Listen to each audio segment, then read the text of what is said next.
তিনটি হাট বা তেহাটা থেকে তেহট্ট।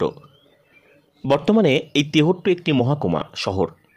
নতুন নতুন অফিস হয়েছে, ব্যাংক, বাজার, স্কুল, হাট নিয়ে ক্রমেই জমে উঠেছে সীমান্তবর্তী তেহট্ট। বাড়ছে দোকান বাজার, বাড়ছে লোকসংখ্যাও।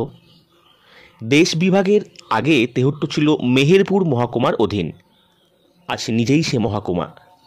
এখানে রয়েছে একটি প্রাচীন মন্দির। মন্দিরটি কৃষ্ণ রায়ের।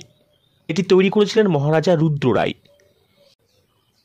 মন্দিরটির পোড়ামাটির কাজ আজও রসিকজনের দৃষ্টি আকর্ষণ করে। মন্দিরটি এখনও কৃষ্ণনগর রাজাদের অধীন। দেবত্ব সম্পত্তিতেই বিগ্রহের নিত্য পূজা সেবাদি চলে থাকে। প্রতি বছর বারোদোলের সময় বিগ্রহ নিয়ে যাওয়া হয় রাজবাড়িতে। প্রতি বছর এখানে পৌষ সংক্রান্তির দিনে 3 দিন ব্যাপী একটি মেলা বসে। ওই মেলাটি কৃষ্ণ রায়ের মেলা নামেই পরিচিত। এই মেলায় 10-12 হাজার লোকের সমাগম হয়। এখন তো আরও বেশি দিন দিন বাড়ছে। এই মেলায় পরের দিন স্থানীয় মানুষেরা নিজেদের বাগান বা ক্ষেতের সর্বশ্রেষ্ঠ ফলটি উপহার দেন কৃষ্ণ রায়ের ভোগের জন্য।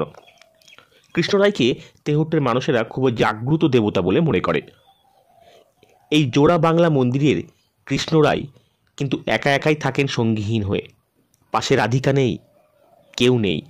এ প্রসঙ্গে যে লোকশ্রুতিটি শোনা যায় তা হলো এই যে আগে নাকি কৃষ্ণ রায়ের পাশে রাধিকা ছিলেন, কিন্তু একত্রে বিধর্মী চোরেরা রাধারানীর গা থেকে সব গয়না খুলে নিয়ে চলে যায়। ব্যাপারটা জানার পরে পুরোহিতরা দেবী অশুচি হয়েছেন ভেবে তাকে মন্দিরের দিঘিতেই বিসর্জন দেন। তারপর থেকে আর কৃষ্ণ রায়ের রাধা মেলেনি, একা একাই আছেন সেই থেকে। অবশ্য অন্য মতে জানা যায় চোরেরা নাকি গয়না সমেত শ্রী রাধিকাকে চুরি করে নিয়ে যায়।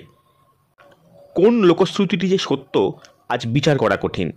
তবে ওই দিঘিতে অনেক খোঁজ করেও শ্রী রাধিকার সন্ধান মেলেনি। ওই মূর্তিটি চোরেরাই চুরি করে নিয়ে গেছে বলে অনেকের বিশ্বাস।